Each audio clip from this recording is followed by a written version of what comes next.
लोकप्रतिनिधी म्हणून काम करतोय त्याचं जे मुळं आहेत माझी मुळातली ती चळवळीत आहेत. बिलकुल. मी काही प्रशासकीय सेवेमध्ये काम केलं आणि लगेच आता इथे विधानसभेचा आमदार म्हणून निवडणूक लढली असं नाहीये. मला आवड सामाजिक कार्याची मुळात होती. जे काही पद आहेत ते मी त्या पदावरती मी काम केलेलं आहे. बरोबर. त्याचबरोबर महाराष्ट्र शासनामध्ये जे काही मंत्री महोदय असतात जे काही लोकांचे जे काही नेतृत्व करतात आणि शासन गाडा चालवतात त्यांच्या समवेत सुद्धा मी जवळपास 15 ते 16 वर्ष काम केलेलं आहे. कधी OSD म्हणून म्हणजे विशेष कार्य अधिकारी म्हणून तर कधी खाजगी सचिव म्हणून. बरोबर. राज्यमंत्री महोदय असतील किंवा मंत्री महोदय केंद्रातले मंत्री महोदय असे कॅबिनेट राज्यमंत्री केंद्रातले मंत्री सगळीकडे मी त्यांच्या समवेत त्यांच्या पाठीमागे राहून काम केलेलं. नक्की. सिंदखेड राजा मतदारसंघामध्ये डॉक्टर शिंगणे साहेबांच्याकडे मी असताना जे काम झालं आता हे बोलणं योग्य नाही. माझ्यानंतर तेवढं काम झालेलं नाही. 7 वर्षामध्ये मी जे काही रस्ते असतील किंवा अंतर्गत रस्ते किंवा त्यावेळेस वैधानिक विकास मंडळामध्ये स्वतःहून जायचो प्रोएक्टिव्हली आदिवासी विकास निधी असेल ग्रामविकास सार्वजनिक सगळ्या क्षेत्रामध्ये जे काही फाउंडेशन टाकलेलं आहे आज मी दाव्यानं सांगतो की साहेबांच्याकडे मी असताना ते टाकलं होतं आणि साहेबांनी मला पूर्ण मुक्त संचार दिला होता. जातीपातीच्या पलीकडे गेलेला आहे. माझ्या चळवळी ज्या सिंदखेड राज्यामध्ये आकारास आल्या आहेत त्या जातीच्या पार पलीकडे भेदून गेलेल्या आहेत. नक्की. त्यामुळं माझं काम असेल उत्कर्ष फाउंडेशन असेल आमची चळवळ असेल माझं शैक्षणिक आहे सामाजिक आहे आर्थिक आहे सांस्कृतिक आहे साहित्यिक आहे विद्यार्थ्यांच्या रोजगाराच्या संदर्भातलं सर्वाधिक काम जे आहे खऱ्या अर्थानं शेतकऱ्यांच्या लोक सर्वसामान्यांच्या जीवनामध्ये सिंदखेड राज्यामध्ये. परंतु केवळ राजेंद्र शिंगणे साहेबांच्या मुळे माझा तो एक जो निर्णय झाला नाही जो विश्वास आहे तो उद्धव साहेबांना सांगितलं की व्यक्तिमत्व म्हणून इथे फक्त सिद्धार्थ खरात हाच व्यक्ती योग्य उमेदवार राहील. त्यांनाही तो निवडून येईल काही वाटत नव्हतं. अच्छा. म्हणजे तेवढी हे नाही पण उमेदवार म्हणून ते योग्य इतर सगळ्यांच्या तुलनेमध्ये त्यांची पसंती मलाच होती. आणि उद्धव साहेबांनी मग त्यांच्या पसंतीवरती शिक्कामोर्तब केलं. मी निवडून येईल असा कुणालाही अंदाज नव्हता. इथला जो काही सट्टा बाजार होता तो 5 पैसे माझा होता आणि 95 पैसे समोरच्या व्यक्तीचा होता. नक्की. बरोबर आहे. महाराष्ट्रातले सगळे चॅनल सुद्धा ही जी लक्ष केंद्रित होतं ही जी सीट आहे ती किती मताधिक्यानं निवडून येते एवढ्यावरतीच ती चर्चा होती. इव्हन त्यावेळेसचे तत्कालीन मुख्यमंत्री महोदय इथे येऊन बोलले होते की ही जी सीट आहे ती 1 लाख मतांनी रेकॉर्ड ब्रेक मतांनी निवडून येणार आहे समोरच्याचं डिपॉझिट गोल होणार आहे अशा प्रकारचे ते बोलले होते. या सगळ्या गोष्टी बघून आता मला हसायला येतं की ते किती ओव्हर कॉन्फिडन्स मध्ये होते आणि माझा आत्मविश्वास किती स्ट्रॉंग. मेकर मध्ये MIDC ची जी काही सुरुवात आहे 1989 मध्ये झाली त्याला आता जवळपास 45 वर्ष झाले. बरोबर. 45 वर्ष होऊन गेलेत. आज MIDCच नाहीये. ती आता मी आल्यानंतर या गेल्या 5-6 महिन्यामध्ये MIDC वरचं अतिक्रमण काढलंय आणि आता मी एकटा त्यामध्ये प्रयत्न करतोय. माझी जिद्द आणि महत्वाकांक्षा आहे की या ठिकाणी MIDC सुरू केल्याशिवाय राहणार नाही. बरोबर. MIDC सुरू झाल्यानंतर इथे अनेक प्रकारचे उद्योग येतील व्यवसाय येतील आणि त्यामुळे जो काही बेरोजगाराचा जो इश्यू आहे तो संपून जाईल. दर्शकांनो जय भीम नमो बुद्धाय. लॉर्ड बुद्धा TV चॅनलच्या मैत्री संवाद या कार्यक्रमामध्ये आपल्या सर्वांचं स्वागत आहे. मी प्राध्यापक गजेंद्र गवई. आपल्याला माहीतच आहे की मैत्री संवाद या कार्यक्रमामध्ये आपण समाजातल्या विविध क्षेत्रामध्ये काम करणाऱ्या अनेक मान्यवरांसोबत हितगुज करण्याचा प्रयत्न करतो. आज असंच एक व्यक्तिमत्व या मैत्री संवाद कार्यक्रमाच्या माध्यमातून आपल्यासोबत जुळलेलं आहे आणि जे व्यक्तिमत्व खऱ्या अर्थानं संघर्षातनं जाणं आजपर्यंत एवढी मोठी जी धाव घेतलेली आहे आणि संपूर्ण अवकाशाला या ठिकाणी गवसणी घालण्यासारखं काम ज्यांच्या माध्यमातून होते ते व्यक्तिमत्व आहे. खरं तर प्रशासनातनं सामाजिक कार्यातनं आणि सामाजिक कार्यातनं या ठिकाणी राजकारणातनं आणि पुन्हा राजकारणातून पुन्हा सामाजिक उत्तरदायित्व निभवण्यासाठी जे आयुष्यभर या ठिकाणी कटिबद्ध असं नेतृत्व आहे ते आहे बुलढाणा जिल्ह्यातील मेहकर लोणार विधानसभा मतदार क्षेत्राचे या ठिकाणी आमदार सिद्धार्थजी खरात साहेब. सिद्धार्थजी खरात साहेब यांचा आज 15 ऑगस्ट म्हणजे स्वातंत्र्य दिनी खऱ्या अर्थानं हा त्यांचा जन्मोत्सव जन्मदिवस वाढदिवस आणि याच गोष्टीचं औचित्य साधून आज आपण त्यांच्यासोबत एकंदरीत मैत्री संवादमध्ये एक मैत्री साधण्याचं काम करणार आहोत. समाजाच्या सर्व शोषित पीडित वंचित घटकांना सोबत घेऊन चालणारा हा लोकनेता खऱ्या अर्थानं या भूमिपुत्रांच्या विकासासाठी या शेतकऱ्यांच्या खऱ्या अर्थानं डेव्हलपमेंटसाठी जर कशा पद्धतीनं आता नुकतंच या ठिकाणी जे काही पदार्पण त्यांचं या राजकीय क्षेत्रामध्ये झालेलं आहे जे कटिबद्ध झालेले आहेत परंतु एवढं मोठं अचिव्हमेंट एखाद्या दिग्गज अनेक वर्ष ज्यांनी या क्षेत्रामध्ये राजकारणामध्ये ज्यांचं आयुष्य जात आहे अशा लोकांना सुद्धा या ठिकाणी ते जमलं नाही. ते केवळ आणि केवळ अवघ्या काही दिवसात काही महिन्यातच ते साध्य झालं आणि लोकांच्या जनतेच्या मतदारांच्या गळ्यातला ताईत म्हणून आज मेहकर लोणार मतदारसंघामध्ये ज्यांचं नाव आवर्जून घराघरात हृदयापर्यंत घेतल्या जाते ते व्यक्तिमत्व आहे आमदार सिद्धार्थजी खरात साहेब. ते आपल्यासोबत जुळलेले आहेत. एकंदरीत जाऊन घेतो सर, लॉर्ड बुद्धा टीव्ही चॅनलच्या मैत्री संवाद या कार्यक्रमामध्ये आपलं या ठिकाणी स्वागत आहे.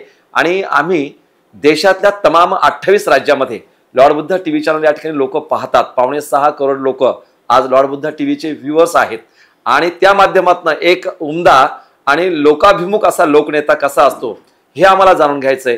तर एकंदरीत सर, आपला हा जो प्रवास आहे खरं तर एका ग्रामीण भागातून शालेय जीवन या ठिकाणी घेऊन पायपीट करून अशा पद्धतीने जे काही तुम्ही म्हणजे एक गावखेड ते मंत्रालय आणि मंत्रालयातून पुन्हा एक प्रशासनिक अधिकारी आणि त्याही पुढे जाऊन आज मंत्रालयाचा ज्याला आपण या ठिकाणी एक पॉलिसी मेकर ज्याला आपण म्हणतो, धोरण या ठरवण्याच्या या प्रोसेसमध्ये जे तुम्ही आहात एक आमदार म्हणून, हा एकंदरीत प्रवास आम्हाला जाणून घ्यायला आवडेल सर.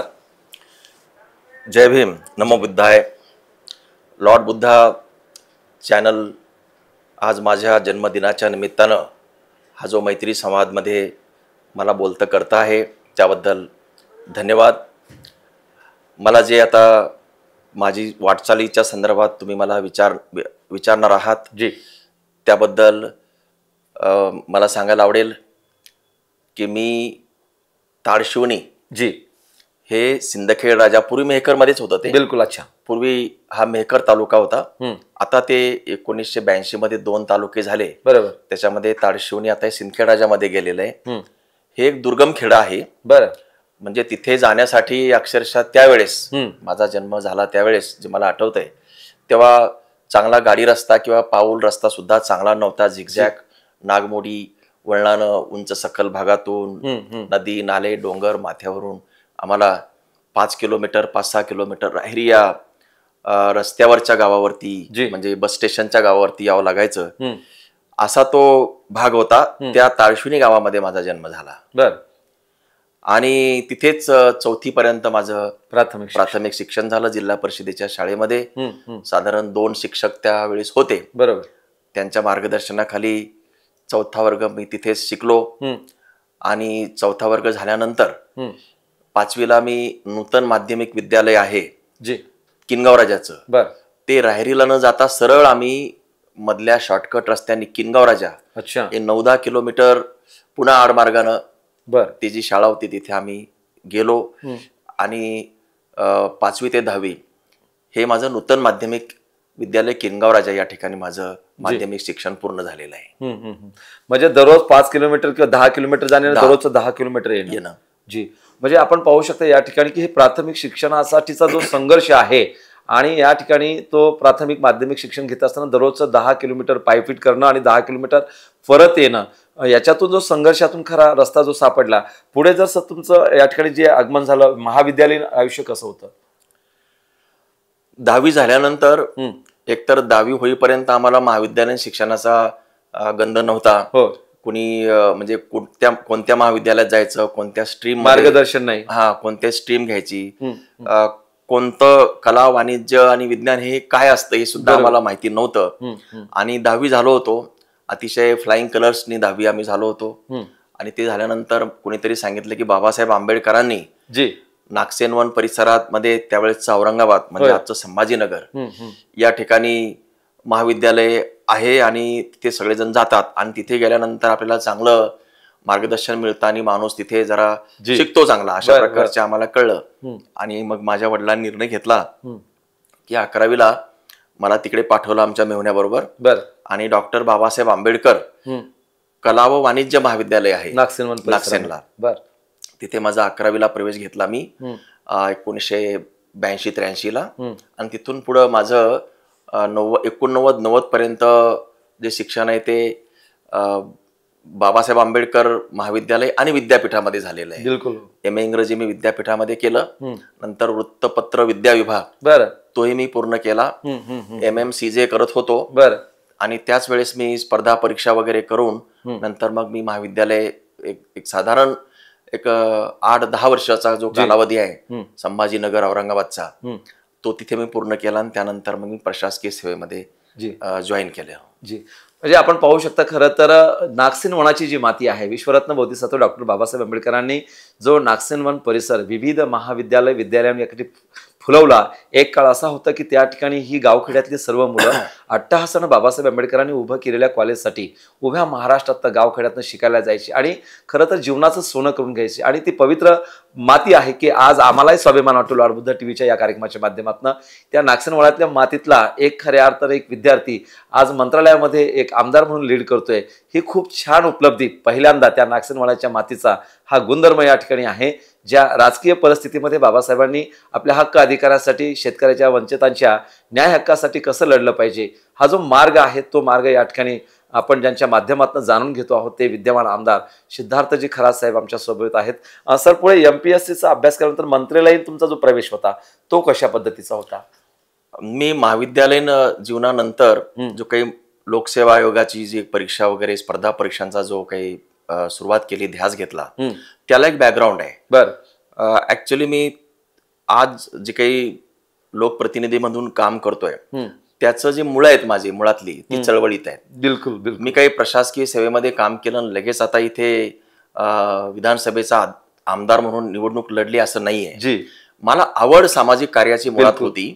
याचं कारण असं आहे, मी मगाशी म्हटल्याप्रमाणे मी माझ्या गावामध्ये, माझ्या शाळेमध्ये, माझ्या महाविद्यालयीन जीवनामध्ये मला जेव्हापासनं कळतंय तेव्हापासनं गाणे म्हणणं किंवा ते समोर उभं राहून एका तळ्यात होती बदके पिले सुरेख पिलू होते कुरूप वेडे पिलू तयात एक, हे मी इयत्ता दुसरी मध्ये गाणं म्हटलेलं आहे. मी ते 15 ऑगस्टच्या परेडला गावामधून जी प्रभात फेरी निघते त्यावेळेस, तेव्हा माझ्या आईला खूप कौतुक झालं. आणि मग माझी आई आणि आम्ही जे काही टेंभुर्णीचे पानं तोडायचो आणि मग त्याचे पुढे बांधायचो. त्या काळामध्ये जो काही वेळ मिळायचा किंवा काही काम करताना वेळ मिळायचा, निंदन करताना, खुरपण करताना किंवा पाठीमागं पुंजे उचलताना शेतातले, आईच्या सोबत जे पदर धरून जे मागं मी राहायचो, त्या काळामध्ये आईने जे काही संस्कार केले, तिला गाणं म्हणण्याची आवड होती, गुणगुण करायची ती.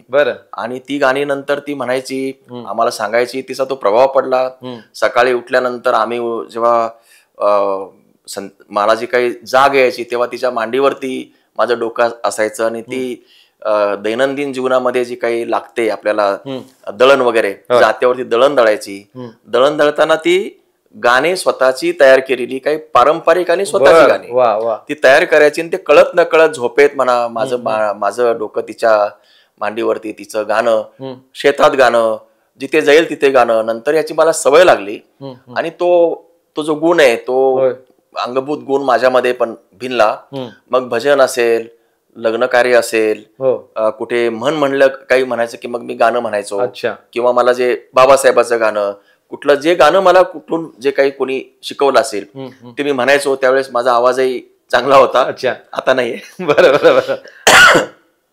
तर ते मी गाणं म्हणायचो आणि त्यातून एक उपजत जे काही धारिष्ट जे आहे ते येत गेलं. नंतर मी 2री ते 4थी आणि 5वी ते 10वी कायम वर्गामध्ये मी मॉनिटर राहिलेलो आहे. आणि 10वी मध्ये तर मी स्कूल कॅप्टन, आदर्श विद्यार्थी, विज्ञान मंडळाचा अध्यक्ष, वेगवेगळ्या प्रकारे मी तिथे पुढे राहिलेलो आहे. एकीकडे माझं अभावग्रस्त जगणं होतं. ग्रामीण भागातलं गावगाड्यातल्या जे काही प्रथा परंपरा आहे, कसं एक सांगतो तुम्हाला की आपल्या मागासवर्गीय मंडळींना आणि इतर अभिजात वर्गाला 2 गोष्टी असतात. गावगाड्यामधले जे काही संस्कार असतात, मारुतीचं मंदिर असतं, पार असतं, किंवा जे काही तिथं चर्चा असतात, सांस्कृतिक कार्यक्रम असतात, धार्मिक सण असतात, उत्सव असतात, त्या ठिकाणी जे काही लहान मुलं खेळतात, बागडतात, बरोबर आहे, त्यांना हे कार्यक्रम त्यांच्या जीवनामध्ये समृद्ध करतं, त्यांचं जीवन समृद्ध करतं, त्यांना इतरांना समृद्ध करतं. व्हेरॅज जो काही अभावग्रस्त आणि जे काही मागासवर्गीय मुलं आहेत तिथं ते समृद्ध तर करतच नाही त्याला, तिथे उलट तो आणखी त्याला म्हणजे दुबळेपणाची किंवा जी काही सेकंडरी जी भूमिका आहे त्याला ती ऍक्सेप्ट करावी लागते. आणि तशी वातावरण त्याच्यामध्ये असतं. आणि म्हणून अशा या अभावग्रस्त वातावरणात जगत असताना पुढे जायचं असेल तर तुमच्याकडे संस्काराची जी काही जी ऊर्जा आहे ती खूप प्रचंड असली पाहिजे. मला असं वाटतं ती ऊर्जा मला माझ्या आईनी, स्पेशली आई वडिलांनी दिली, पण त्यात माझ्या आईचा खूप वाटा होता. आणि म्हणून मी 2री ते 10वी पर्यंत कायम म्हणजे वर्गामध्ये होतो, हुशार होतो, चुनुकदार होतो आणि सगळ्या क्षेत्रामध्ये मी तसा त्याला काय म्हणून उत्स्फूर्त मुलगा होतो आणि त्याचा परिचय मला जाणवला. आणि मग तोच भाग घेऊन मी पुढे जेव्हा महाविद्यालयात गेलो तेव्हा मला ते तिथे पुन्हा ही जी नदी आहे तिचं पात्र मोठं झालं आणि त्या ठिकाणी मग आंबेडकरी चळवळ, युक्रांती चळवळ, SFI असेल किंवा कम्युनिस्ट चळवळी असतील, त्यानंतर डोळे सरांची चळवळी असतील, भालचंद्र कांगो असतील, हे खूप चांगले चांगले लोक तिथे भेटू लागली. वामनदादांची गाणी किंवा त्या ठिकाणी हर्षानंद जाधव वगैरे असे काही सिंगर, गायक, ही सगळी लोक याच्यामध्ये, प्रल्हाद शिंदेची गाणी, यांनी काय झालं, चौफेर झालं ते विश्व. आणि मुळात जी आवड होती त्या आवडीला तिथे एक प्रकारचं उधाण आलं आणि त्याच्यामध्ये मी रमून गेलो. म्हणजे माझं मी अभ्यास करायला गेलो असलो तरी बाकीच्या ज्या गुणांनी मी तिथे जास्त अट्रॅक्ट झालो आणि तो जिथे चांगलं असेल ते मी ग्रहण वेचत गेलो आणि त्यामुळे घडत गेलो. झालं असं की नंतर चळवळीचा जो परिणाम आहे तो माझ्या मनावर जास्त झाला आणि मी त्या काळामध्ये प्रकाश आंबेडकरांच्या, ते नुकतेच आले होते, प्रभावित झालो होतो. व्यवस्था परिवर्तन हा आमचा जो अजेंडा होता, त्या वाक्यांनी समजा, किंवा समाज परिवर्तन, आपल्याला जी काही दुय्यम वागणूक मिळते, बाबासाहेब कुणीतरी त्यांच्या मार्गाने चालतंय, असं काहीतरी डोक्यात ते गेलं आणि मी 1-2 वर्ष चांगला भरकटलोच होतो. आणि त्याच्यामुळे माझं शिक्षणामध्ये जसं पाहिजे ते झालं नाही आणि मग शेवटी मला पुन्हा गावाकडे परत यावं लागलं. जेव्हा गावाकडे आलो तेव्हा खूपच म्हणजे माझी निर्बत्सना झाली आणि त्यामुळं मी शेतात राहिलो, काही काळ तोंड लपवलं, सगळं झालं. मग नंतर कळलं की मी इतका हुशार होतो. माझा पास्ट मला सांगत होता की तू मोठा आहेस, कुठेतरी तू मोठाच होणार आहे. आणि म्हणून मग मी पुन्हा महाराष्ट्र लोकसेवा आयोगाचा सल्ला, मला आमचे एक मित्र श्रीकांत देशमुख आहेत, मला सिनियर होते ते, त्यांनी दिला आणि मी ते मानलं. आणि खरं सांगतो मग नंतर 1.5-2 वर्ष मी जो ध्यास घेतला, अभ्यास केला आणि मग मी कुठलीही परीक्षा जी दिली त्यामध्ये यशस्वी होऊ लागलो. मी पोलीस सब इन्स्पेक्टरची परीक्षा पास झालो. त्याच्यात मी PTC ला जॉईन पण केलं. 2 महिने असतानाच मी ते सोडलं. नंतर कक्षाधिकारी सरळ सेवेनी पास झालो, तिथे गेलो. मंत्रालयात गेल्यानंतर मी AR झालो, असिस्टंट रजिस्ट्रार, पण तेही सोडलं. नंतर पुढच्या वेळेस परीक्षा दिली. मला तिथे किमान डेप्टी कलेक्टर हवं होतं पण समाव झालं नाही आणि मग मी ते नाद सोडून UPSCचा प्रयत्न सुरू केला. परंतु मग दरम्यान माझं लग्न झालं आणि मग ते मला काही तिथे तो कॉन्सन्ट्रेशन झालं नाही. मग मी दोघेही, आम्ही मंत्रालयातले असल्यामुळं आम्ही दोघे तिथे पुढच्या दृष्टीने एकत्र राहिलो. तिथून पुढे मग मंत्रालयात कक्षाधिकारी या सरळ सेवा अधिकारी म्हणून मी काम करू लागलो. तिथून पुढचे 30 वर्ष जी सेवा आहे माझी मंत्रालयात झालेली आहे. तर दर्शकांना आपण पाहू शकता की कविमनाच्या आईचा पदर धरून जे लेकरू खऱ्या अर्थानं ग्रामीण गावगाड्यातल्या ह्या सगळ्या गोष्टीची जाणीव ठेवून एक नवी भरारी या ठिकाणी घेते आहे. आणि नागसेन वनातील त्या मातीचा हा जो प्रभाव आहे, आपण पाहू शकता की विद्यमान आमदार सिद्धार्थजी खरात साहेब यांनी एकंदरीत हा जो जीवन प्रवास सांगितला तो तमाम नवतरुणांना, नवी पिढीला एक नवी दिशा आणि एक प्रेरणा देणारा या ठिकाणी नक्कीच आहे. आणि गावखेड्यातला एक पायवाटेने जाणारा एक विद्यार्थी ते डायरेक्ट मंत्रालयापर्यंत पोहोचलेला हा जो काही प्रवास आहे आपण या ठिकाणी नक्कीच जाणून घेतला. आणि हा सगळा जो प्रकार आहे एकंदरीत आईवडिलाच्या कुटुंबाच्या संस्कारातून या ठिकाणी पुढे येतो आणि ह्या सगळ्या गोष्टी, हे सगळे पैलू जीवन संघर्षातले आपण जाणून घेतो आहोत. सर, एकंदरीतच खरं तर बाबासाहेब आंबेडकरांना अपेक्षित होतं की या ठिकाणी जाती अंताची ही लढाई लढल्या गेली पाहिजे. सर्व जाती धर्माच्या लोकांची अंतःकरणातली मनं ही या ठिकाणी एकत्र झाली पाहिजे. आणि अशा अवस्थेमध्ये तुम्ही मंत्रालयीन अवस्थेमध्ये पोहोचल्यानंतर तुमचं जे लग्न किंवा विवाह झाला, थोडंसं आमच्या म्हणजे प्रेक्षकांना आवडेल सर. असं आहे की थोडं काही वेगळं करावं याच्यामध्ये मी होतो. तुम्हाला आपली चर्चा झाली की व्यवस्था परिवर्तन हे माझ्या डोक्यात भारीच घुसलं होतं. अच्छा. आणि त्याच्यामुळं याची सुरुवात म्हणजे चॅरिटी बिगिन्स ॲट होम हे सुद्धा वाक्य माझ्या कानात घुमत होतं. आणि अशा वेळेस आपण काहीतरी वेगळं केलं पाहिजे, बिलकुल, हे माझ्या डोक्यामध्ये होतं. पण हे करताना अर्धवट पद्धतीनं करू नये, तर स्वतःला अगोदर सिद्ध करावं आणि त्यानंतर मग तो बदल करावा, यावरती मी ठाम होतो. अच्छा. म्हणजे महाविद्यालयीन जीवनामध्ये असेल, शालेय जीवनामध्ये असेल, किंवा अगदी महाराष्ट्र लोकसेवा आयोगाची परीक्षा पास होईपर्यंत मी कुठल्याही अन्य गोष्टीकडे माझं जे काही कॉन्सन्ट्रेशन आहे ते लूज होऊ दिलं नाही. बरोबर. म्हणजे मी माझं एक लक्ष एकच गोष्टी सोबत की काहीतरी भव्य उदात्त काहीतरी वेगळं करावं. माझ्या आईचं माझी आईचा प्रभाव आहे. ती म्हणायची, मला ते आठवतंय आताही, की ती म्हणायची की दुबळी दुबळी दुबळी मी माया घरी, उभीच राहीन सम्राटाच्या बरोबरी. माह दुबळपण उद्या निघून जाईन, सिद्धार्थ माझं बाळ लाख मोलाचं होईल. क्या बात आहे. दुबळेपणाची मला आली शिसारी, सिद्धार्थ माझं बाळ कधी होईल बेपारी. म्हणजे माझ्या आईच्या नजरेमध्ये मी बेपारी होईल किंवा लाख मोलाचं होईल असं काहीतरी होतं. बिलकुल. आणि तो प्रभाव होताच तो. आणि म्हणून तो काहीतरी उदात्त आगळं वेगळं करणे, हा तो जो काही डोक्यात माझ्या बसलं ते बसलं. आणि जेव्हा सिद्ध केलं स्वतःला, पोलीस सब इन्स्पेक्टर झालो, ती सोडली, त्यानंतर इतर परीक्षा सोडल्या आणि सरळ सेवेने जेव्हा मंत्रालयात गेलो तेव्हा मला पुढचं जे काही भवितव्य माझं मला चांगलं दिसू लागलं. आणि त्यावेळेस मला एक मुलगी, लग्नाचं वय झालं होतं अर्थातच, बरोबर, काही मुली मी पाहिल्या होत्या, परंतु मला थोडस काही परिवर्तनवादी विचाराचं जर माझ्या सोबत असेल तर मला ते छान अपेक्षितच होतं. आणि त्याच काळामध्ये मग आमच्या सरळ सेवेनी माझ्या बरोबर जी काही 20 लोक निवड झाली होती महाराष्ट्रातली, त्याच्यामध्ये तिथं टॉपर होती सुवर्णा. हा, ती आमच्यामध्ये 20 मध्ये ती खूप टॉपर होती. म्हणजे टॉपर मध्ये तिच्यामध्ये दुसऱ्या विद्यार्थ्यामध्ये पण खूप अंतर होतं. म्हणजे अगदी जवळपास 25-30 मार्काचं. खरं म्हणजे तिने जर वेगळा पर्याय दिला असता तर डेप्युटी कलेक्टर असते ती, पण तिने मंत्रालयाचं दिल्यामुळे तिथे ती आली. मग आम्ही जेव्हा भेटलो सगळेजण, तेव्हा तिचं शांतपण, समंजसपणा मला थोडस दिसायला लागलं. आणि माझा उत्स्फूर्तपणा कदाचित तिने हेरला असावा. आणि यातून आम्ही गप्पा करत गेलो आणि असं वाटलं की कुठेतरी एकत्र यायला हवंय. लग्नाची वय झालं होतं. आणि तेव्हा मी प्रस्ताव दिला आणि मग तिने घरामध्ये विचार केला, थोडासा विरोध झाला. मग आम्ही कोर्ट मॅरेज केलं. त्यावेळेस माझ्या नातेवाईकांचा काही प्रॉब्लेम नव्हता, तिकडला थोडासा होता, पण तो लगेच माझे जो मेहुणा आहे, नितीन आणि रूपा मेहुणी आणि आई, या सगळ्यांनी तात्काळ त्याच्यावरती जराही काही न होता त्याच्यावरती पडदा टाकला. आणि 8च दिवसामध्ये एक प्रकारचं वातावरण आमचं निवडलं. सुवर्णाचे वडील त्यावेळेस एसीपी होते. दोन्ही काका पोलीसमध्ये होते, मुंबईतले होते, साताऱ्याची मंडळी आहे. अतिशय प्रतिष्ठित आणि यशस्वी फॅमिलीमध्ये त्यांची वाटचाल झालेली आहे, यशस्वी. हा, आणि काय त्याला म्हणू आपण, एक मराठा यशस्वी खानदानी ज्याला म्हणू आपण, अशा त्या कुटुंबातून सातारा पश्चिम महाराष्ट्रामध्ये माझा योग आला आणि मला सहचारिणी तिथली मिळाली.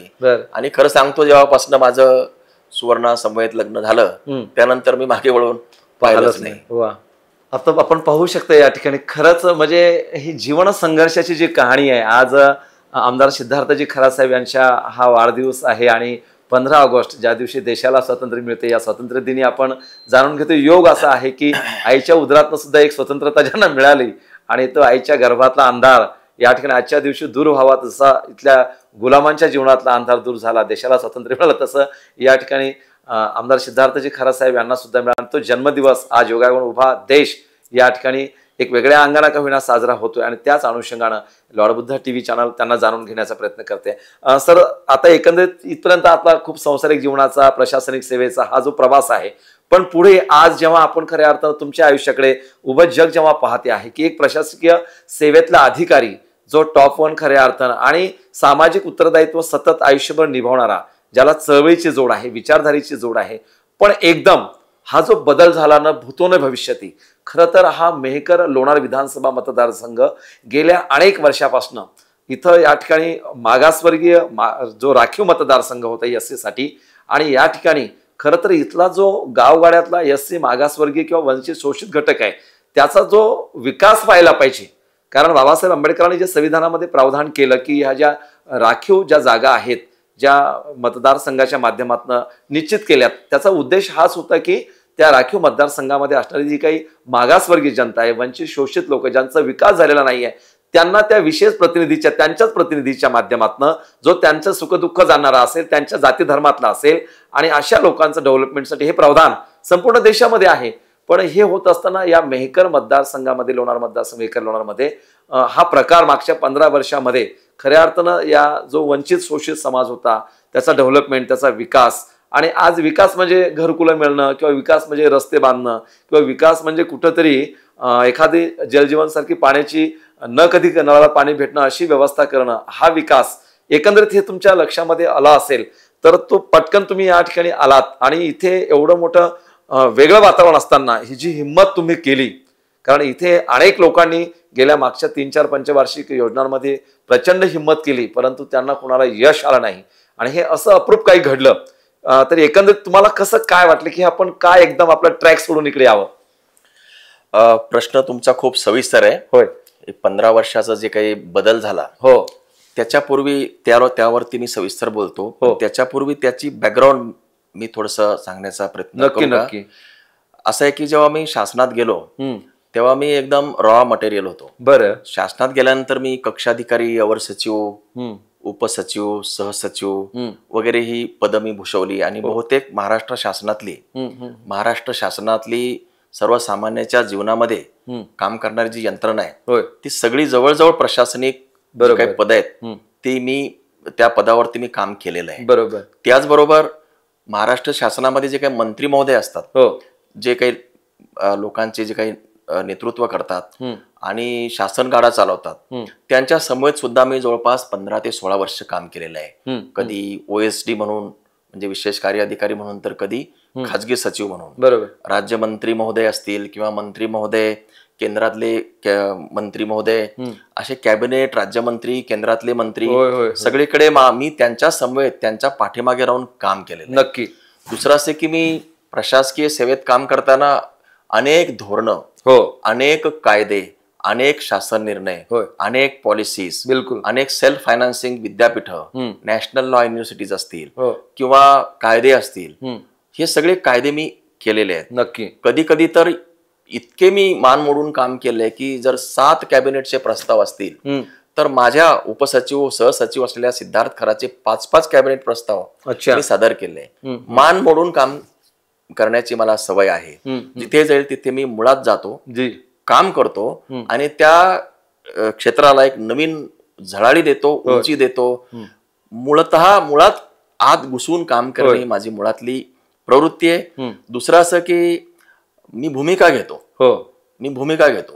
म्हणजे बरेचसे लोक भूमिका घेत नाही. माझी स्वतःची अधिकारी म्हणून त्या विषयावरती एक भूमिका मी वाचनाने आणि त्याला सामाजिक या सगळ्या माझ्या अनुभवाची, माझ्या जाणीवांची त्याला जोड देऊन मी स्वतः त्या प्रकरणामध्ये, प्रस्तावामध्ये काय करायची भूमिका घेतो. नक्की. म्हणून भूमिका घेणारा अधिकारी म्हणून मी माझं काम त्या ठिकाणी केलेलं आहे. आणि समाजातील अतिशय अभावग्रस्त समाजातून मी आला असल्यामुळं दारिद्र्याची चटके किंवा विवंचना किंवा अडीअडचणी, होणारा अन्याय असेल, या सगळ्या कळत नकळत मीही त्यातून गेलो असल्यामुळं त्याची मला जाणीव होती. आणि म्हणून धोरण जे काही ठरवतो आपण त्यामध्ये या गोष्टीचा मी भूमिका घेतलेली आहे.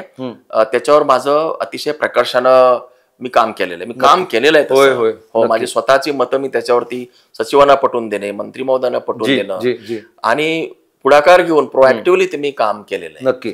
म्हणजे एखाद्या विषयात घुसणे, मुळात बिलकुल खोलापर्यंत जाणे, त्याचा काय म्हणतो आपण, त्याचा निचोड करणे, आणि त्यातून मग पुढे काय द्यायचं, ही माझी मुळातली प्रवृत्ती आहे. वाचन हा माझा आवडता छंद आहे. मी केवळ प्रशासकीय वाचत नाही, जे काही नियमावली ती तर वाचतोच, परंतु त्याचबरोबर माझं अवांतर वाचन खूप अफाट झालेलं आहे. बिलकुल. शिव, शाहू फुले आंबेडकर, संत वाङ्मय असेल, कथा, साहित्य, चळवळी संदर्भातलं आंदोलन असतील, नेते असतील, या संदर्भात माझं मुद्दामून एक आडवळणानं त्यांच्याकडे जाऊन बसणं, त्यांच्याशी चर्चा करणं, त्यांच्याशी समरस होणं, हे सगळं झालेलं आहे. नक्की. आता वास्तविक मी प्रशासकीय आणि मोठ्या पदावरचा तसा अधिकारी असल्यानं होय बाकीच्या मला गोष्टी करता आल्या असत्या, जी म्हणजे बाई, बाटली, रम, रमा, हो जी जी जे काही बाकीचे काही लोक, सगळेच नाही, बरोबर. जे करतात तेही मला करता आलं असतं आणि प्रलोभनं खूप असतात. बिलकुल.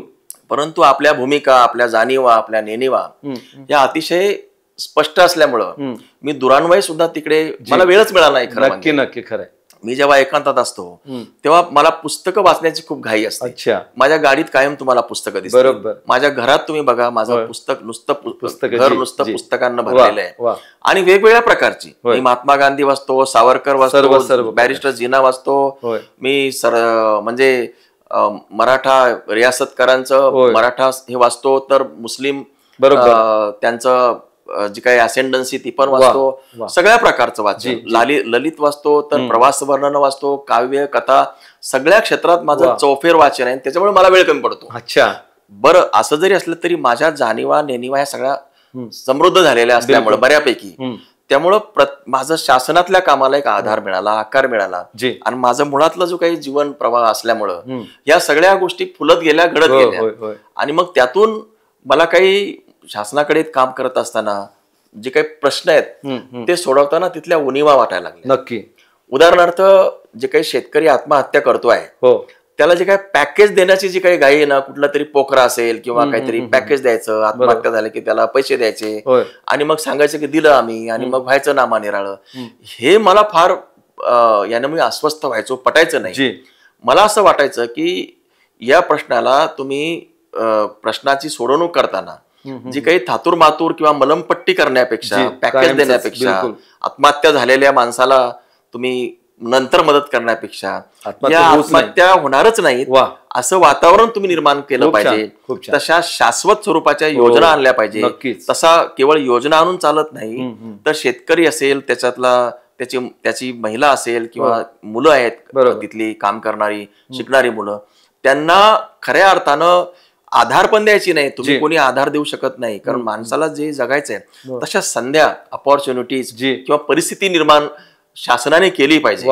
शासन काही सगळ्यांच्या जीवनामध्ये नोकऱ्या देणं वगैरे करू शकत नाही, पण सर्व दूर ज्या काही संध्या आहेत त्या निर्माण करणारी परिस्थिती निर्माण करायला पाहिजे. आणि शाश्वत स्वरूपाचं शासन देत नव्हतं. सरकार हे असो की ते असो, याबद्दल माझ्या मनात चीड होती आणि म्हणूनच मी काय करायचो की इकडे आलो की शिवशाहू फुले आंबेडकरी विचाराच्या तरुण लोकांना हाताशी धरायचो.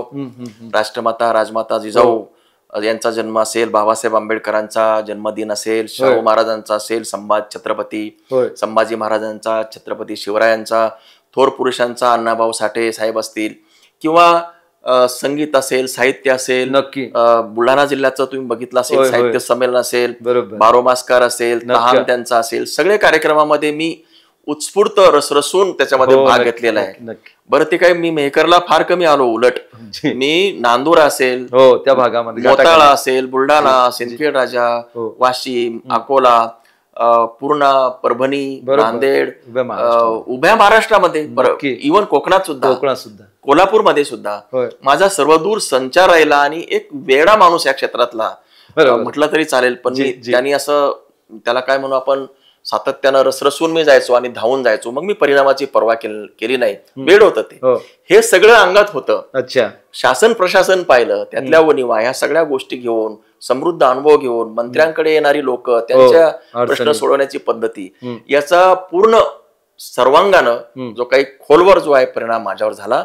आणि नंतर मला असं वाटायला लागलं की आपण थोडस वेगळ्या पद्धतीनं, वेगळ्या धाटणीनं समाजसेवेचं जेच काम आहे ते राजकारणात जाऊन करू शकतो. राजकारणासाठी यायचं हा माझा अजिबात हेतू नाहीये, उद्देश नाहीये.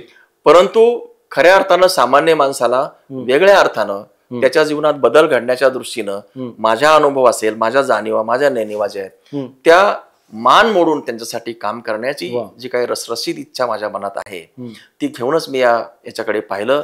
आणि सांगायला हरकत नाही, आता मी तुमच्या प्रश्नाकडे येतो की हे सगळं करत असताना आता राजकारणात यायचं तर कोणत्या पक्षाकडून यायचं आणि कुठून यायचं, हा माझ्यासमोर प्रश्न होता. ही गोष्ट खरी आहे की माझा जो तालुका आहे सिंदखेड राजा आहे, जरी हा पूर्वीचा मेहकर असला तरी माझा मूळ तालुका सिंदखेड राजा आहे. पण सिंदखेड राजामध्ये डॉक्टर राजेंद्र शिंगणे साहेब आदरणीय, ते पहिले जेव्हा मंत्री झाले होते राज्यमंत्री नक्की, हो. तेव्हा मी सुद्धा त्यांच्याकडे पहिला अच्छा पीए म्हणून आणि नंतर ओएसडी म्हणून जॉईन झालो होतो. अच्छा आणि ते कृतज्ञतेचे भाव आहे. मी खूप छान काम साहेबांच्याकडे 7 वर्ष केलं होतं. खूप प्रचंड काम. अक्षरशः जे सिंदखेड राजा मतदारसंघामध्ये डॉक्टर शिंगणे साहेबांच्याकडे मी असताना जे काम झालं, आता हे बोलणं योग्य नाही, माझ्यानंतर तेवढं काम झालेलं नाही.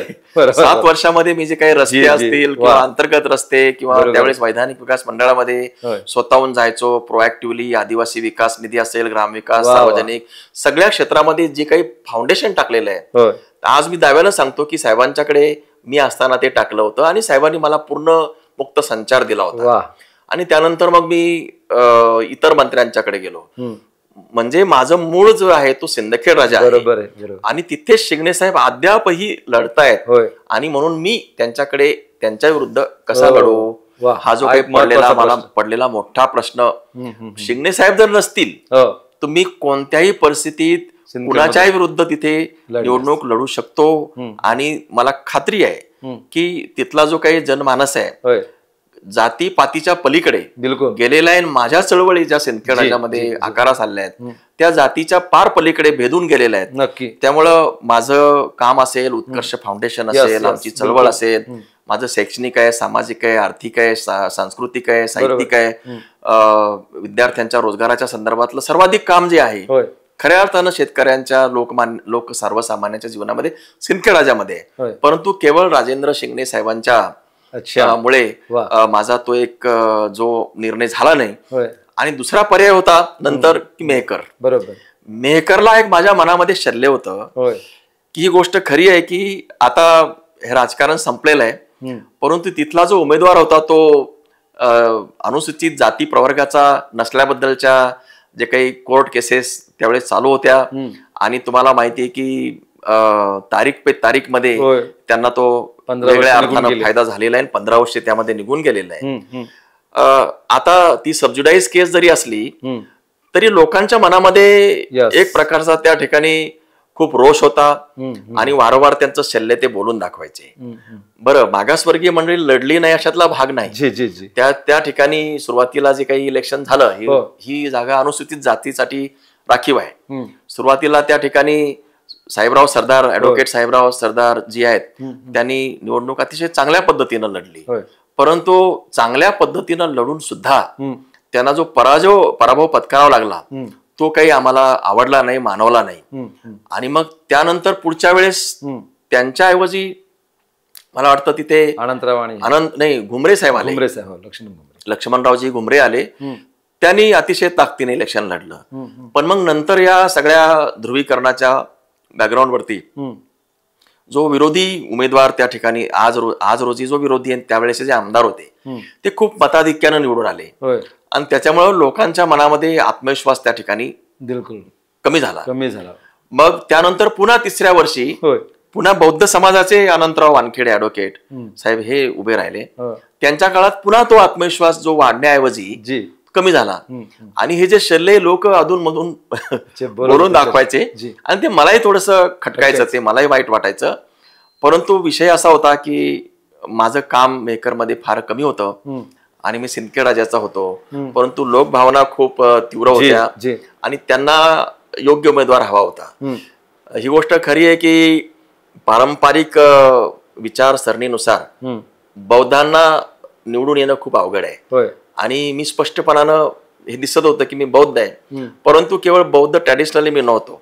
माझी वैचारिक जडणघडण, चळवळ आणि त्याची जी व्यापकता आहे ती वेगवेगळ्या अँगलनी सर्व दूर होती. बिलकुल. ह्याची जाणीव मलाच होती, बाकीच्यांना नव्हती. तो आत्मविश्वास मला होता.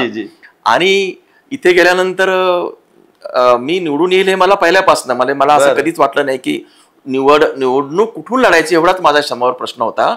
निवडणूक जिंकण्याविषयीचा मला कधीच प्रश्न नव्हता.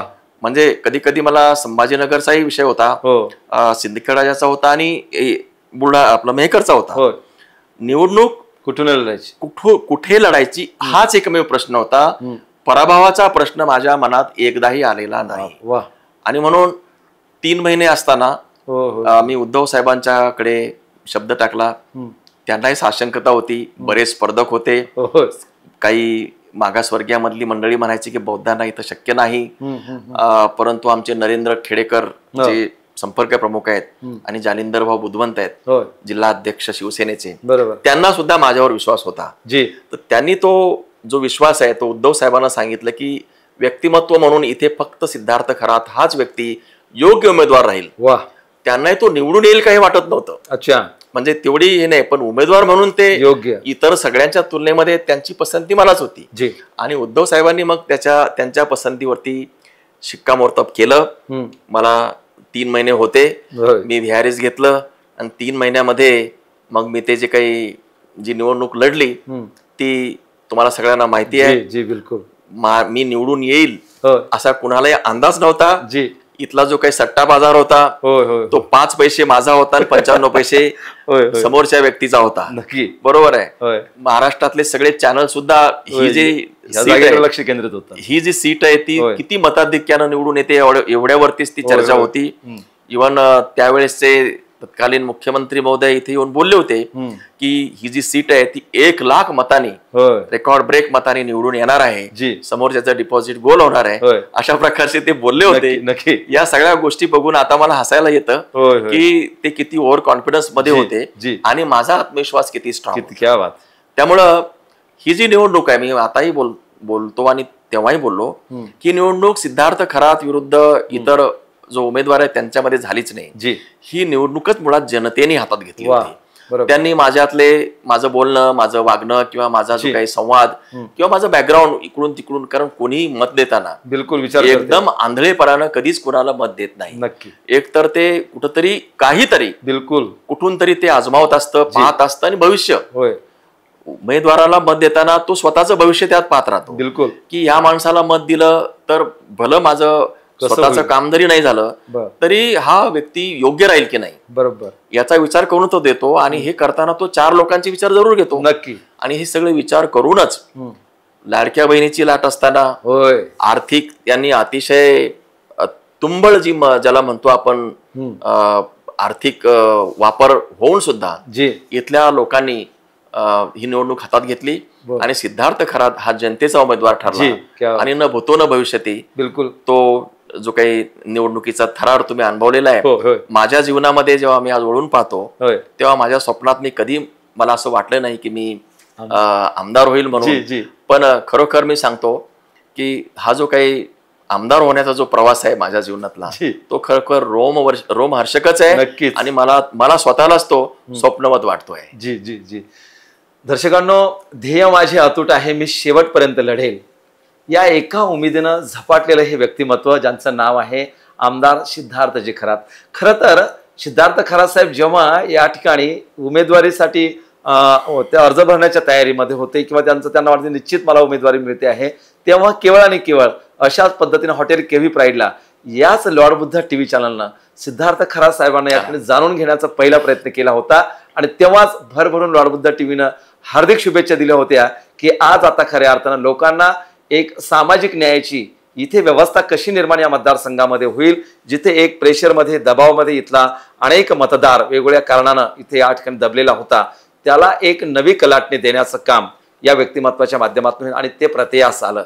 आणि साहेब आता एकंदरीत खरं तर हा 8-9 महिन्याचा कालावधी आणि आम्ही पाहतो प्रसार माध्यमामध्ये किंवा आम्ही स्वतः प्रसार माध्यमाचे एक भाग असल्यामुळे आम्ही सातत्यानं तुम्हाला वेगवेगळ्या सोशल मीडियावर असेल, वेगवेगळ्या वृत्तपत्रामध्ये असेल जाणण्याचा प्रयत्न करतो.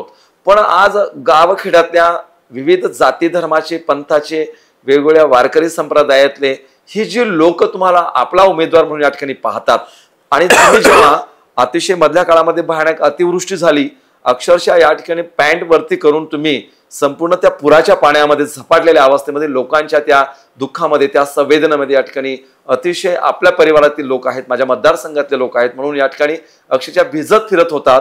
ही जाणीव आणि हे सगळं तुम्हाला पाहताना मला एक म्हणायचं आहे की तुम्ही या मतदारसंघामध्ये खरं तर जे तुम्हाला जाणवलं वेगवेगळ्या प्रकारच्या इथे ज्या अडचणी समस्या आहेत, पहिलं तुम्ही एखाद्या डॉक्टर सारखं इथल्या व्यवस्थेला, जी व्यवस्था इथे बरबटलेली होती, जी व्यवस्था इथे प्रस्थापित करून ठेवली होती, जी व्यवस्था इथे दडपणाखाली होती, त्या व्यवस्थेला जाणून घेत असताना तुम्हाला काय काय जाणीवा झाल्या, काय काय तुम्ही तुमच्या शब्दामध्ये नेणेवा झाल्या आणि काय वाटते तुम्हाला की कशा पद्धतीनं आपण पुढच्या 5 वर्ष, अजून 4 वर्ष, आता 4.5 वर्ष तुमच्या हातामध्ये आहेत, पुढच्या 4-4.5 वर्षामध्ये इथल्या गावखेड्यातल्या प्रत्येक माणसाला, प्रत्येक गावाला, प्रत्येक रस्त्याला आणि प्रत्येक नळाच्या तुटीच्या पाण्याला कशा पद्धतीनं आमदार सिद्धार्थ खरातच्या माध्यमातून या ठिकाणी एक दिशा देण्याचं काम असू शकेल? काय जाणवलं तुम्हाला इथे मतदारसंघात आधी सिच्युएशन, परिस्थिती?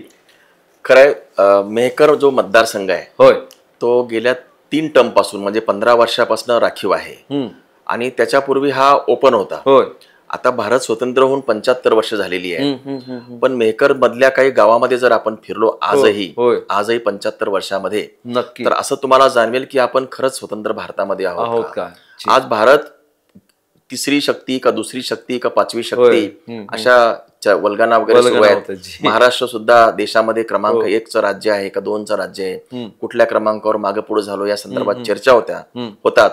परंतु जेव्हा तुम्ही मेळ जानोरी गाव असेल किंवा इकडे माझ्या मतदारसंघातल्या सीमेवरचं पहूर गाव असेल किंवा तिकडे आदिवासी बहुलेख असलेलं मढी गाव असेल किंवा इकडे असे जे काही गावं आहेत या ठिकाणी, बरं का, अशी काही गावं आहेत, वाघदेव गाव आहे, आदिवासींचे गाव आहे, बरोबर, तिकडे मोहना आहे, मांडवा आहे, देवगाव साकर्शा त्या भागामध्ये अनेक जी गावं आहेत, ही जर गावं पाहिली तुम्ही तर तुम्हाला आश्चर्य वाटतं की आपण खरंच महाराष्ट्रातल्या स्वतंत्र महाराष्ट्रात भारतामध्ये आहोत का? नक्की. इतकी भयंकर सिच्युएशन आहे. एक तर अज्ञानाचा अक्षरशः या ठिकाणी त्याला काय म्हणू डोंगर आहे. नक्की.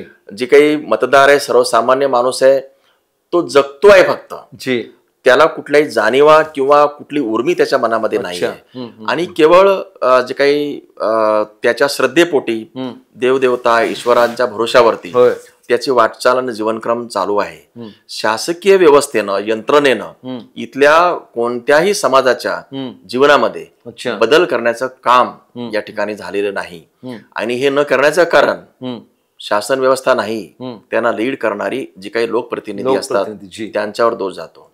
ज्या समाजामध्ये जे नेतृत्व असतं किंवा जो क्लास असतो तो जर का सजग असेल, कल्पक असेल आणि बुद्धिवादी असेल, जे इंटलेक्ट असेल, त्या समाजाचं जे काही भवितव्य आहे ते चांगलं असतं. बरोबर. परंतु ज्या समाजामध्ये हा इंटलेक्ट क्लास जो काही नेतृत्व करणारा माणूस हा जर ठग असेल, त्याला रफ म्हणतात इंग्रजीमध्ये, तो जर ठग असेल किंवा तो बनवाबनवी करणार असेल तर त्या समाजाची अधोगती ठरलेली आहे. नक्की. मेहकरच्या मतदारसंघाच्या जीवनामध्ये नेमकं हेच घडलेलं आहे.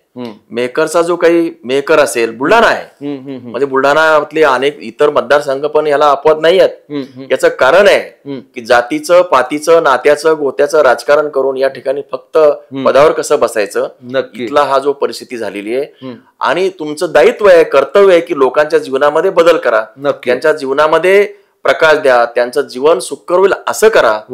इथे फक्त रोड आणायचे, रस्ते आणायचे आणि त्याला विकास बनायचं, थोडंफार असंच काम सुरू आहे. रस्ते असतील, इमारती असतील, बिल्डिंग्स असतील, शासकीय इमारती आणल्या किंवा शासनाची काही कंत्राट येत मोठी चालली म्हणून विकास होत नाही. बरोबर आहे. शेतकऱ्याच्या जीवनामध्ये, त्याच्या शेतीच्या उत्पादनामध्ये, त्याच्या शेतमालाला भाव मिळण्यामध्ये, त्याच्या मुलाला रोजगार मिळण्यामध्ये जर बदल झाला पाहिजे, नक्की तो बदल झालेला नाही.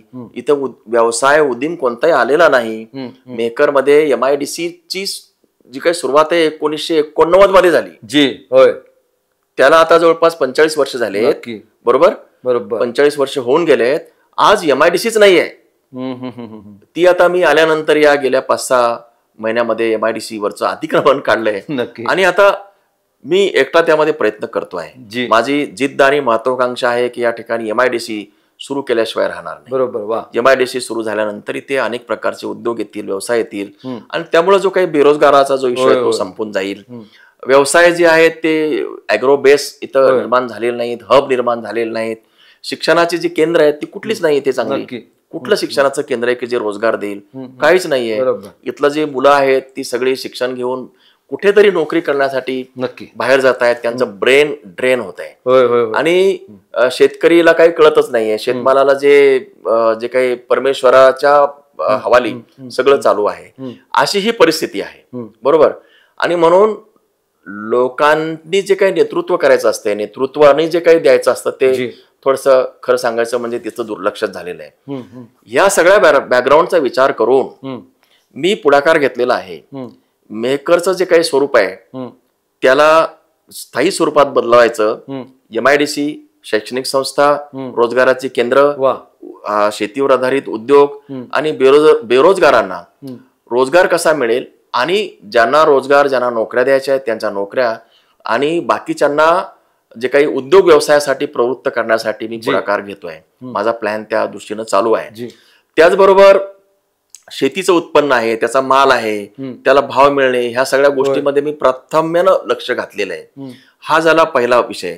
दुसरा तुम्ही जो अतिशय महत्वाचा प्रश्न विचारलेला आहे की सामाजिक जे काही इथली जी दरी आहे बरोबर ती फार इथे खूप खोलवर दूर गेलेली आहे. खरं म्हणजे एक प्रकारची भीती इथे घालण्यात आलेली आहे प्रचंड जातीवादाची की बाबा हे जर आले तर असे असतात, ते आले तर तसे असतात.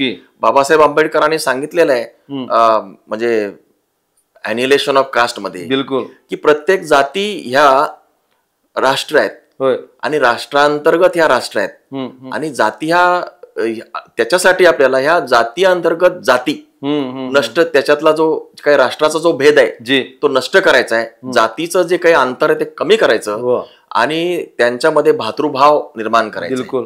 आपल्याला स्वातंत्र्य आहे, समता आहे आणि बंधुत्व आहे. बरोबर आहे. हे 3 त्रिसूत्री आपण म्हणतो. स्वातंत्र्य दिलेलं आहे, बरोबर आहे. समता जी आहे, राजकीय असेल, सामाजिक असेल आणि आर्थिक असेल, त्याच्यासाठी संघर्ष सुरू आहे आणि बंधुभाव आहे. म्हणजे स्वातंत्र्य आहे पण बंधुभाव नाही. लक्षात आलं का? बंधुभाव अजून या ठिकाणी निर्माण झालेला नाही. जाती जातीमध्ये भातृभाव निर्माण करणे हे माझं काम आहे आणि केवळ भातृभाव निर्माण करायचा नाही तर समतेचा जो मंत्र आहे, समता म्हणजे जे प्रगती करतायत त्यांची प्रगती थांबवायची नाही. जे प्रगती करतायत, पुढे जातायत त्यांना प्रोत्साहन द्यायचं, त्यांना आणखी बळ द्यायचं, त्यांना आणखी संध्या द्यायच्या. परंतु आर्थिक बाबतीत जे काही मागे विषमतेमध्ये अडकलेले आहेत त्यांना आणखी जास्तीची मदत द्यायची. बिलकुल. त्यांना पुढे आणायचं, त्यांच्यामध्ये आत्मबळ द्यायचं, त्यांचा आत्मविश्वास वाढवायचा आणि त्यांना इतरांच्या बरोबर कसं येईल अशा प्रकारचा आत्मविश्वास निर्माण करणे भारतीय लोकशाहीचंच काम आहे आणि लोकप्रतिनिधींनी सुद्धा ते काम केलं पाहिजे. ते काय झालं की ही जात मला मतदान देत नाही, ती जात मला मतदान देत नाही आणि ज्या जाती तुम्हाला मतदान देत नाही त्या जातीविरुद्ध रोष आणि ज्या वंचित आहेत त्या पुन्हा वंचित. लोकप्रतिनिधी असेल किंवा लोकशाहीचा हा अर्थ नाहीये. जे तुम्हाला एकदा तुम्ही निवडून आल्यानंतर तुम्ही समस्त सर्व आरा जनतेचे प्रतिनिधी बनता आणि जो मागासलेला आहे त्याला अधिकची बळ देणं. आता फासेपारधी समाज आहे, त्यांना माहितच नाही आपण कोण आहोत. आदिवासी आहेत इथं, जे काही शेड्यूल ट्राईब इथे आंध समाजाचे आदिवासी आहेत, शेड्यूल ट्राईब्स आहेत, त्यांना माहितीच नाहीये. बंजारा आहेत, वंजारी आहेत, धनगर समाजाची काही मंडळी आहे आणि अनुसूचित जातीमध्ये जे वेगवेगळे प्रवाह आहेत त्यांना अजून ध्यान भान नाही आले. आणि आपण कोण आहोत, आपल्याला काय करायचं, एक सामूहिक ध्यान भान आणण्याचा कार्यक्रम विस्तृत करावा लागणार. एक मोठी प्रबोधनाची चळवळ या ठिकाणी सुरू करावं लागेल. आर्थिक, राजकीय आणि सामाजिक प्रबोधनाची चळवळ समांतरपणानं सुरू करावं लागेल आणि त्यानंतर हा जो काही दरी आहे ती मिटवून त्यांना सगळ्या क्षेत्रामध्ये आपल्याला पुढे आणण्याची मोठी कसरत आहे. बिलकुल. रस्ते होतील, मी लोकप्रतिनिधी आहे, मंत्रालयात काम केलेलं आहे. रस्ते असतील, रोड्स असतील, बाकीच्या गोष्टी असतील त्या मी आणणारच, त्या मला मिळणारच आणि त्या मिळत कशा नाही त्याच्यामध्ये माझा हातखंडा आहे. बिलकुल. त्याच्यामुळे मी त्याच्यावर मुद्दामच बोलत नाही. हे विकास विषयक सो कॉल्ड हे जे विकास करतात ना, तो विकास तुम्ही घडून आणणारच आहे. मेकरचा चेहरा मोहरा जो आहे येणाऱ्या 5 वर्षामध्ये मी बदलणारच आहे. म्हणजे ते MIDC आणेल, मेकरचं स्वरूप तुम्ही बघाल. आज रोजी बकाल अवस्थेमध्ये आहे. लोणार तर अक्षरशः कुठे आहे. लोणारला पर्यटनाचं जे काही अतिशय चांगलं आपल्याला समृद्ध भांडार मिळालेलं आहे. 52,000 वर्षापूर्वीचा त्या ठिकाणी ते काही उल्कापात झाला, त्याचा जागतिक आपल्याला पर्यटक खेचून आणण्यासाठी काही करता आलं असतं. बिलकुल. परंतु आतापर्यंत काही झालेलं नाही. पर्यटक येतो तो विमानाने येतो, विमानतळ हवं होतं, तिथं रेल्वे यायला हवी होती. या ठिकाणी सुद्धा उद्योग व्यवसायानं अक्षरशः हे धावपळ असलेलं केंद्र पाहिजे होतं. बुलढाणा जिल्हा जरी असला तर बुलढाणा जिल्ह्याचं दक्षिणेतलं हे मोठं केंद्र आहे, टोक आहे मेकर. आणि मेकर एक स्वतंत्र जिल्ह्यासारखं बिलकुल आहे आणि औद्योगिक क्षेत्रात पुढे येण्यासारखं त्याच्यामध्ये इनहेरन्स ज्याला काय म्हणतो आपण बोलता त्याच्यामध्ये ते पोटेन्शियल आहे. बिलकुल. जिओग्राफिकली. आणि म्हणून ते करण्यासाठी काम करतोय. तुम्ही बघत असाल की जिथे आज रोजी जिथे अतिवृष्टी होते, ढगफुटी होते, काही विवंचन येतात, तिथे मी तात्काळ धावून जातोय. काही ठिकाणी सामाजिक संघर्ष येत आहेत, त्या ठिकाणी पण मी धावून जात आहे. आणि त्याचबरोबर विकासविषयक कामं पण आणण्याचा मी प्रयत्न करतो आहे आणि आणणार आहेत ती कामं. आणि त्याचबरोबर मी मगाशी म्हटल्याप्रमाणे एकीकडं फाउंडेशन टाकून शहराचा सर्वांगीण विकास घडवून आणणे आणि दुसरीकडे जे काही मागं पडलेले, रंजलेले, गांजलेले, वंचित घटक आहेत, मागासलेले आहेत, आर्थिकदृष्ट्या मागासलेले आहेत, जे विवंचन आहेत, जे म्हणून आहेत, जात समूह कुठला आहे, सगळ्या प्रकारचे म्हणतो मी, त्या सगळ्यांना सोबत घेऊन पुढे जाणे हा माझं येणाऱ्या या 4 वर्षामध्ये मिशन आहे. आणि मला असं वाटतंय तुम्ही बघतात मला की मी रात्रंदिवस मी त्याच्यामध्ये व्यस्त असतो. आणि एक झपाटलेला मी शिवशाहू फुले आंबेडकरी आणि संत चळवळीचा एक अनुयायी आहे. या दोन्ही चळवळी तुम्हाला मी नेहमी सांगतो एकत्र आहे. आदर्श विचार घेऊन, महापुरुषांचे विचार घेऊन मी मार्गक्रमण करतोय. आणि मला असं वाटतं की जिथे महापुरुष माझ्या सोबत आहे तिथे मला कोणाची अडचण नाही. मी कोणालाही त्यामुळं कोणाच्या दबावाला, प्रेशरला मला अजिबात भिण्याचं कारण नाही. आणि मी जे काही मिशन हातात घेतलंय ते निश्चितपणानं पुढे जाईल हा दुर्दम्य आशावाद आणि इच्छाशक्ती माझ्याकडे आहे. दर्शकांनो, आपण पाहता या ठिकाणी की आणि जाणून घेता की मेहकर लोणार मतदारसंघाचे लोकप्रिय असं हे व्यक्तिमत्व आमदार सिद्धार्थजी खरात. आणि आज त्यांचा खरं तर हा वाढदिवस आहे. आणि या वाढदिवसाच्या दिवशी खरं तर एक आपण सर्व जनतेनं त्यांना या ठिकाणी शुभेच्छा देत असताना त्यांच्याकडनं या मतदारसंघासाठी, इथल्या जनतेसाठी, इथल्या लोकांसाठी काय काय प्रकारच्या भूमिका त्यांना पुढे भविष्यामध्ये या ठिकाणी घ्यायच्या आहेत. आणि त्या अनुषंगाने एकंदरीतच या मतदारसंघाची होणारी जी अवस्था होती मधल्या 5-6 महिन्यामध्ये त्यांनी जे जाणून घेतलं, जसा एखादा डॉक्टर एखाद्या बिमारीचं पहिलं निदान करतो, त्याचे गुणधर्म या ठिकाणी पाहतो आणि त्यानुसार त्यावर इलाज या ठिकाणी करण्याचा प्रयत्न करतो. आणि वेळ पडली तर खरं तर त्याचं एक मोठं ऑपरेशन पण करण्याचा प्रयत्न करतो. अशा अनेक गोष्टी या ठिकाणी एकंदरीतच पायपीट करत असताना मतदारसंघातल्या शेवटच्या टोकातल्या, जिथे कुणी आजपर्यंत पोहोचलं नाही, अशा दुर्दम्य अशा आदिवासी पाड्यात खेड्यात या ठिकाणी सिद्धार्थ खरातजी आमदार साहेब पोहोचून तिथल्या लोकांना, त्या जनभावनेला जाणून घेऊन त्या लोकांना ह्या ज्या प्राथमिक गरजा आहेत, ज्या संविधानाने त्यांना दिलेले फंडामेंटल राईट्स आहेत, हे मूलभूत अधिकार त्यांना प्राथमिक स्तरावर कसे उपलब्ध होतील हा एक सुरुवातीचा प्रयत्न आहे. आणि खरं तर जे का रंजले गांजले त्यासी म्हणी जो आपले, तोसी साधू ओळखावा देव तेथीचे जाणावा, ही संताची जी वाणी आहे, लोकांमध्ये गाडगेबाबाच्या भाषेमध्ये देव शोधणं म्हणजे गावखेड्यातल्या वंचित शोषितामध्ये जाऊन ती जाणीव निर्माण करून घेणं, ही भूमिका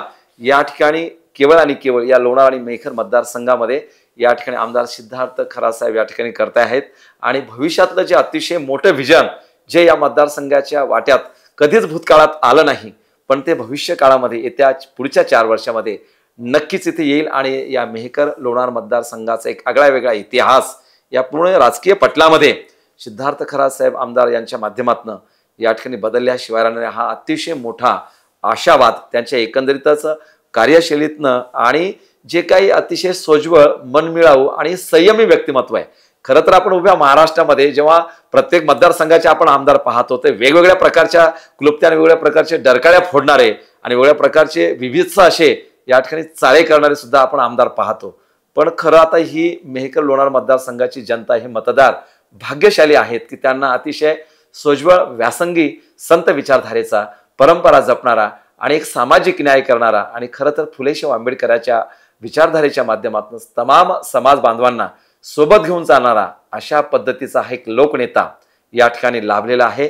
आणि नक्कीच आपल्या सर्व लोकांच्या या ठिकाणी विकासासाठी, मतदारसंघासाठी या ठिकाणी मग साहित्य असेल, संगीत असेल, कला असेल, पत्रकारिता असेल, विविध क्षेत्रातल्या या सगळ्याच ज्या काही उणिवा त्यांना जाणवतात त्यांना खऱ्या अर्थानं एक सडेतोड आणि चांगल्या पद्धतीचा पर्याय उभा करून देणं आणि त्या उणिवा दूर करणं, अशा पद्धतीचा एक मोठा कार्याचा झपाटा या ठिकाणी त्यांनी घेतलेला आहे.